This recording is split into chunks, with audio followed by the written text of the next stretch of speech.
Chiến hướng dẫn anh chị em cách để chúng ta làm ra một cái video AI siêu nhanh mà không cần nghĩ câu lệnh, nó không cần phải thao tác từng bước nhá.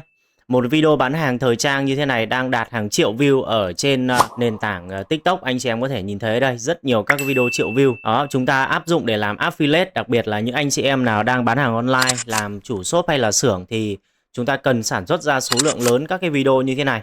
Thì làm sao để mình có thể làm thật là nhanh. Đó, thế thì bây giờ Chiến sẽ bắt đầu hướng dẫn anh chị em để chúng ta làm ra được một cái video như này mọi người nhé.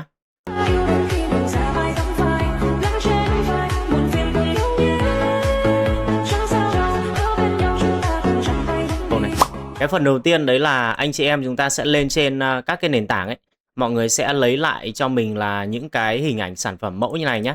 Đấy, anh chị em có thể đánh search các cái từ khóa ra, ví dụ như là set áo hay là set váy, là set áo 2 giây. Thì đây mình sẽ chọn một cái set là set tay ngắn phông này nhá. Đó, mọi người chúng ta sẽ thấy là nó có các hình ảnh sản phẩm ở đây nhá. Tức là bây giờ mình không cần phải quay chụp nữa, không cần phải thuê mẫu nữa, mà cũng không cần phải là nhập sản phẩm mẫu đối với anh chị em làm affiliate, đúng không? Thì chúng ta chỉ cần là chụp lại cái hình ảnh mẫu này thôi. Đấy, thì bây giờ mình sẽ chụp lại cái ảnh sản phẩm mẫu này các bạn nhé. Ok, đó là bước đầu tiên này. Thì các bạn nhớ là sẽ chụp lại cho mình cái sản phẩm mẫu như này nhá. Được chưa? Rồi tiếp theo, đấy là bây giờ anh chị em chúng ta sẽ vào cho mình là cái ứng dụng ChatGPT. Thì anh chị em sẽ dán cho mình cái hình ảnh mà mình vừa chụp vào đây nhá. Ok, thì rồi tiếp tục là anh chị em chúng ta sẽ lấy cho Chiến là cái câu lệnh này. Đấy, có cái câu lệnh chi tiết thì Chiến để ở đây rồi. Anh chị em nào chúng ta cần cái file câu lệnh mẫu này thì có thể comment xuống bên dưới là câu lệnh. Đấy, Chiến sẽ gửi cho anh chị em.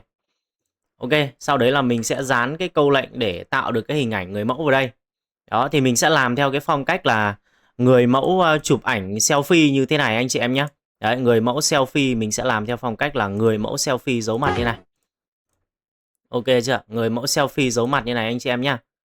Đó, thế thì bây giờ mình sẽ phải tạo một cái ảnh mà cô người mẫu này mặc cái áo này, cái set áo này và chụp ảnh selfie, đúng không?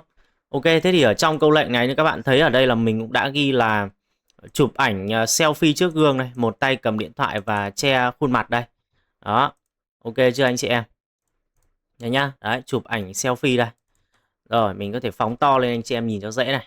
Rồi bây giờ bấm vào dấu cộng này, anh chị em chọn cho mình cái chế độ là tạo ảnh này. Chọn vào khung hình là 9:16, chúng ta bấm nút tạo nhá. Đó, sau đấy là mình sẽ chờ đợi trong giây lát để cho ChatGPT nó tạo ảnh cho anh chị em nhé. Khi đã có tiếp theo thì anh chị em chúng ta sẽ tiến hành là chúng ta chuyển cái bức ảnh đó thành cái video chuyển động anh chị em nhé. Đấy, ở đây thì Chiến đã chuẩn bị sẵn những cái câu lệnh mẫu chuẩn mà mình làm riêng bằng các cái chatbot rồi. Thì anh chị em chúng ta có thể là sử dụng theo cái câu lệnh của mình nhé. Ok, thì bây giờ để tạo video thì mình sẽ sử dụng cái phần mềm Mega AI này. Đây là một cái phần mềm do bên mình phát triển độc quyền, giúp anh chị em là sản xuất hình ảnh và video AI hàng loạt mà không cần mất nhiều thao tác. Một ngày chúng ta có thể làm từ 50 đến 100 video. Đó, xây rất nhiều kênh hay là sản xuất video hàng loạt nhé. Ok, ở đây thì bây giờ mình sẽ là nhập hàng loạt cái prompt này vào. Thì mình sẽ copy, ở đây là mình có 4 cái câu lệnh này mọi người nhé. Đấy, mình copy này. Sau đấy là mình sẽ nhập vào đây. Đấy, mình sẽ dán toàn bộ cái phần prompt của mình đã nhập vào trong này mọi người nhé. Bấm nút đây để cho nó nhập toàn bộ cái prompt vào đây thôi. Đó, thì mọi người thấy là sẽ hiển thị tất cả prompt đây nhé. Tiếp theo ở đây thì mình sẽ thêm cái hình ảnh sản phẩm mẫu của mình lên đó mọi người nhé. Đấy, cái sản phẩm mẫu lúc nãy mình vừa mới tạo đây. Sau đó mình sẽ chọn để gắn với tất cả các prompt này và mình lưu lại, có thể chọn lên chế độ 720. Ok, sau đấy là chúng ta chỉ cần bấm cái nút là chạy toàn bộ cái phần quy trình ở trên này thôi. Đó là nó sẽ tự động nó chạy tất cả, mình không cần phải là thao tác hay là kéo thả tay từng bước nữa, rất nhanh thôi. Đó thì nó sẽ phù hợp với những ai mà chúng ta đang không có nhiều thời gian để bận bịu công việc. Đấy, muốn sản xuất video hàng loạt, tiết kiệm chi phí. Đó, xây nhiều kênh, up nhiều kênh. Đó, triển khai cho nhiều các cái cộng tác viên đại lý thì đây là một cái phần mềm nó rất là thích hợp cho anh chị em rồi. Đó, mọi người thấy nó chạy rất nhanh này.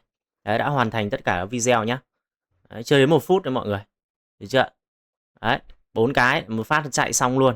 Thì đây là cái kết quả video mà sau khi nó đã chạy xong nhá anh chị em nhé. Đây là cái 4 cái video mà mình vừa mới cho phần mềm nó chạy đây. Đó, mọi người thấy không?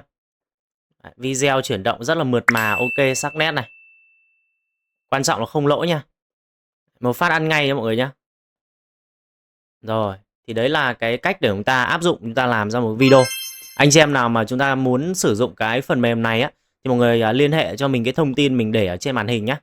Ok, cảm ơn mọi người đã xem và mọi người muốn mình làm hướng dẫn về sản phẩm gì thì hãy comment xuống bên dưới cho mình biết nhé.